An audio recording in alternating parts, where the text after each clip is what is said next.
Assalamualaikum warahmatullahi wabarakatuh. Sebelumnya perkenalkan, saya Teguh Sulistiarto.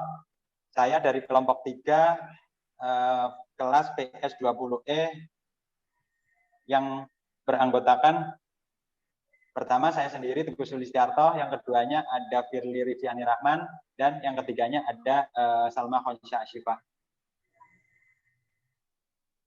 Pertama kami ucapkan terima kasih kepada Ibu Dinda Aisyah, MC Psikolog, sebagai dosen pembimbing dalam mata kuliah abnormal. Yang kedua, rekan-rekan mahasiswa dan mahasiswi Psikologi Angkatan 20 yang kami banggakan. Senang sekali rasanya pada hari ini, Jumat tanggal 22 April tahun 2022, kelompok kami mendapatkan kesempatan untuk mempresentasikan hasil diskusi kelompok dengan tema Major Depressive Disorder.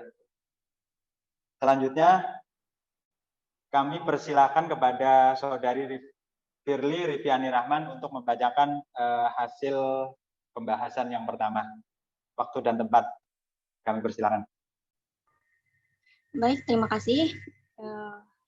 Yang pertama, kita akan membahas definisi gangguan depresi mayor.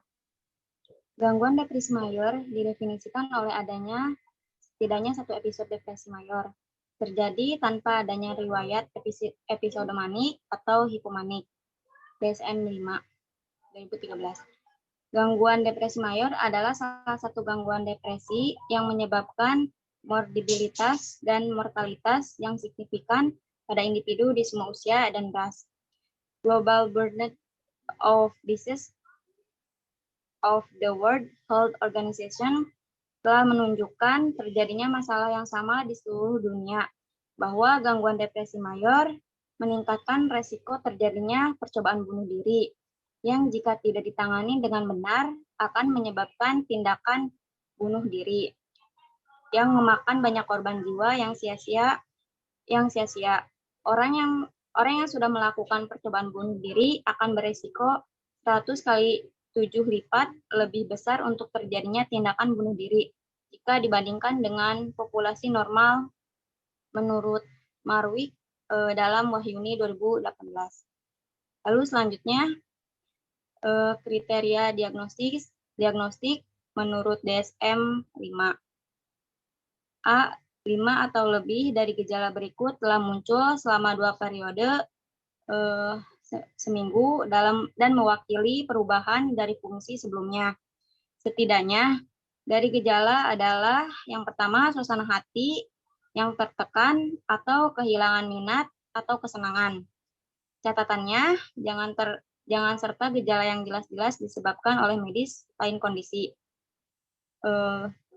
Gejalanya berikut ya, ada 1, suasana hati yang tertekan hampir sepanjang hari, setiap hari. Lalu yang kedua, berkurangnya minat atau kesenangan secara nyata pada semua atau hampir semua aktivitas yang paling sering dilakukan hampir setiap hari. Lalu yang ketiga, menurunnya berat badan yang signifikan saat tidak berdiet atau penambahan berat badan. Yang keempat, insomnia atau hipersomnia hampir setiap hari. Lalu selanjutnya, agitasi atau retardasi psikomotorik hampir setiap hari. Yang keenam, kelelahan atau kehilangan energi hampir setiap hari. Selanjutnya, perasaan tidak berharga atau rasa bersalah yang berlebihan atau tidak pantas hampir setiap hari. Yang kedelapan, berkurangnya kemampuan untuk berpikir, berkonsentrasi, atau keraguan hampir setiap hari. Kesembilan, pikiran kematian berulang, ide bunuh diri yang berulang tanpa rencana khusus, atau upaya bunuh diri rencana khusus untuk melakukan bunuh diri. Lalu yang B, gejala menyebabkan penderita yang bermakna secara klinis atau hedannya sosial, pekerjaan, atau area fungsi penting lainnya. Yang ketiga, episode ini tidak disebabkan oleh efek fisiologis suatu zat atau kondisi medis lainnya. Baik, terima kasih. Saya kembalikan kepada Pak Teguh. Baik, untuk pembahasan yang kedua akan dilanjutkan oleh Saudari Salma Konsya Asyifa. Waktu dan tempat kami persilahkan. Baik, terima kasih sebelumnya Pak Teguh. Untuk selanjutnya, mengenai hasil wawancara subjek akan dijelaskan oleh saya. Yang pertama ada identitas subjek. Untuk inisial subjek sendiri yaitu SS, dalam pekerjaan subjek mahasiswi, usia subjek 21 tahun, diagnosa awalnya sekitar bulan Juli tahun 2021 dan didiagnosa MDD atau Major Depressive Disorder. Untuk gejala parah awalnya sekitar bulan Juni tahun 2020. Untuk hasil wawancara subjeknya, subjek yang kami wawancarai adalah seorang perempuan berinisial SS, seorang mahasiswi berusia 21 tahun, dan seorang penyintas mental illness MDD atau Major Depressive Disorder. Kami melakukan wawancara dengan subjek melalui Zoom meeting pada 29 Maret 2022. Nah, kami melontarkan beberapa pertanyaan kepada subjek. Yang pertama, mengenai sejak kapan subjek merasakan gejala-gejala yang tidak wajar. Subjek menjawab, sekitar tahun 2017, subjek sudah merasa bahwa banyak yang mengganggu dirinya, namun frekuensi gangguannya masih naik turun, dan subjek menganggap bahwa hal itu adalah hal yang wajar. Namun, sejak sekitar bulan Juni 2020, subjek mulai merasa bahwa dirinya butuh pertolongan profesional, karena ia merasa tidak bisa mengendalikan dirinya dan sudah sangat mengganggu aktivitasnya. Dan awal Juli 2020, subjek resmi didiagnos MDD atau Major Depressive Disorder. Yang dimana subjek merasakan gejala-gejalanya ini sudah lebih dari 2 minggu, dan itu masuk ke kriteria yang ada di DSM-5-TR. Selanjutnya, untuk simptom atau gejala yang subjek alami, subjek merasakan emosi yang sangat tidak stabil dan tidak bisa mengendalikan emosinya. Lalu subjek kehilangan berat badannya hampir 10 kg dalam 6 bulan. Subjek mengalami insomnia parah. Dalam 1 hari, subjek ini hanya bisa tidur 2-3 jam saja. Lalu subjek pernah dalam suatu keadaan seperti mendengar suara bisikan yang muncul dari kepalanya sendiri atau entah dari mana asalnya, dan merasakan takut yang luar biasa, seperti ada yang melihatnya dengan sinis, ucapnya begitu. Lalu, subjek tidak memiliki motivasi dan minat beraktivitas, lebih banyak berdiam diri di dalam kamar, bahkan untuk buang air kecil pun, subjek mengaku kesulitan untuk beranjak dari kamarnya. Lalu, subjek sempat melakukan percobaan bunuh diri dengan meminum obat berlebihan atau overdosis. Subjek juga seringkali melakukan self-harm. Nah, itu untuk gejala yang dialami subjek. Lalu, pertanyaan selanjutnya yang kami lontarkan yaitu mengenai pemicu utama dalam eksternal atau internal. Untuk dalam eksternalnya, di faktor keluarga, subjek ini memiliki banyak sekali trauma yang muncul dari keluarganya. Seperti misalnya orang tuanya yang bercerai, lalu subjek tinggal dengan kakek neneknya sejak usia batita, dan lain-lainnya. Lalu untuk faktor dari orang luar, subjek ini sempat mendapatkan kekerasan verbal, bullying, dan pemaksaan, yang membuat subjek semakin memiliki banyak trauma dan merasa tidak berharga dan tidak pantas untuk hidup. Subjek pun selalu menyalahkan dirinya sendiri. Untuk faktor internalnya, subjek ini tidak pernah berani untuk menceritakan atau mengungkapkan perasaannya, karena ia selalu berpikir bahwa semua orang sama saja, tidak akan memberi subjek kesempatan untuk mengungkapkan apa yang subjek rasakan. Subjek selalu berpikir bahwa ia adalah suatu kesalahan. Lalu, bagaimana penanganan yang subjek dapatkan? Subjek ini terhitung sudah 3 kali datang menemui psikiater dan diresapi obat.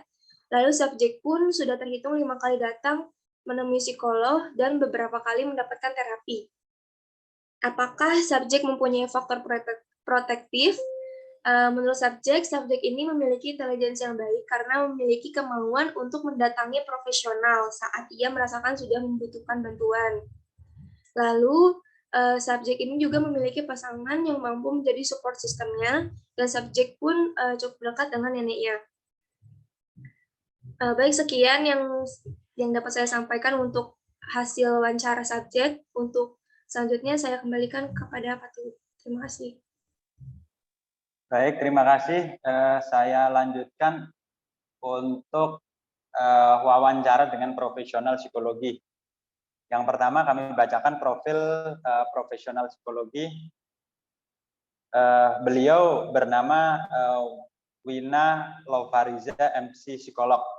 Beliau lahir di Jakarta tanggal 10 Maret 1986, berdomisili di Jakarta, pendidikan S1 psikologi dan S2 magister psikolog. Profesi untuk saat ini beliau seorang profesional psikolog dan dosen di Universitas Buana Perjuangan Kerawang. Beberapa pertanyaan yang kami sampaikan kepada beliau. Yang pertama, apa yang dimaksud dengan major depressive disorder? Beliau menjawab, perasaan sedih yang luar biasa, ada despair yang terjadi minimal 2 minggu.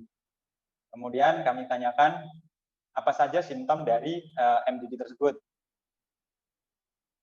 Jawabannya, sedihnya berlebihan setidaknya 2 minggu, ada perasaan cemas juga, tetapi beda dengan anxiety disorder. Kalau anxiety disorder masih bisa merasakan senang, kalau depresi itu dengan perasaan sedih. Selanjutnya, seberapa sering atau berapa lama simptom tersebut terjadi sehingga dikatakan sebagai gangguan MDD? 2 minggu. Ada juga systemic depresi atau bukan major depresi disorder. Kalau pada remaja itu 1 tahun dan kalau pada dewasa itu 2 tahun. Selanjutnya kami tanyakan faktor-faktor penyebab utama dari major depressive disorder internal dan eksternal individu tersebut. Jawaban beliau, internal itu adalah faktor genetik dan eksternalnya yaitu faktor stresor atau faktor stresor yang tidak terselesaikan atau pengalaman traumatik pada diri penderita gangguan tersebut. Selanjutnya, faktor-faktor pendukung apa saja yang membuat kambuh terjadinya major depressive disorder tersebut. Beliau menjawab, pelaksanaan treatment yang tidak selesai dan adanya stresor atau trigger baru. Selanjutnya, hal apa yang kita bisa lakukan untuk mengantisipasi gangguan major depressive disorder tersebut? Yang pertama, beliau menjawab sharing dengan profesional psikologi, ada psikolog atau psikiater. Selanjutnya, berolahraga, terkena sinar matahari secara langsung, dan relaksasi atau mindfulness. Selanjutnya, mengenai individu-individu yang rentan terhadap gangguan MDD ini. Pertama, terkait masalah gender, kedua, rentang usia, dan hal-hal lain. Beliau menjawab, pada perempuan itu 2 kali lebih banyak menderita depresi daripada pria. Depresi bisa terjadi di segala usia. Remaja juga banyak yang kena depresi. Nah, selanjutnya kami mengajukan pertanyaan, apakah yang bisa dilakukan oleh support system terhadap individu yang mengalami gangguan MDD? Beliau menjawab, mendorong subjek untuk datang ke profesional untuk mendapatkan kejelasan kondisi atau diagnosis serta penanganan yang tepat. Selanjutnya, dampak-dampak apa saja sih dari gangguan MDD tersebut terhadap orang yang mengalaminya? Yang pertama adalah penderita gangguan itu tidak produktif. Yang kedua, penderita tidak mempunyai social interest. Dan yang ketiganya, tidak ada keberfungsian di dalam hidup. Nah, selanjutnya, apakah major depressive disorder dapat sembuh total? Beliau menjawab, bisa dengan treatment yang benar dan secara tuntas.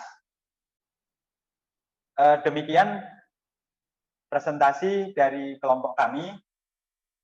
Terima kasih atas perhatiannya. Mohon maaf atas segala kekurangan. Apabila ada pertanyaan, nanti bisa disampaikan lewat grup WhatsApp.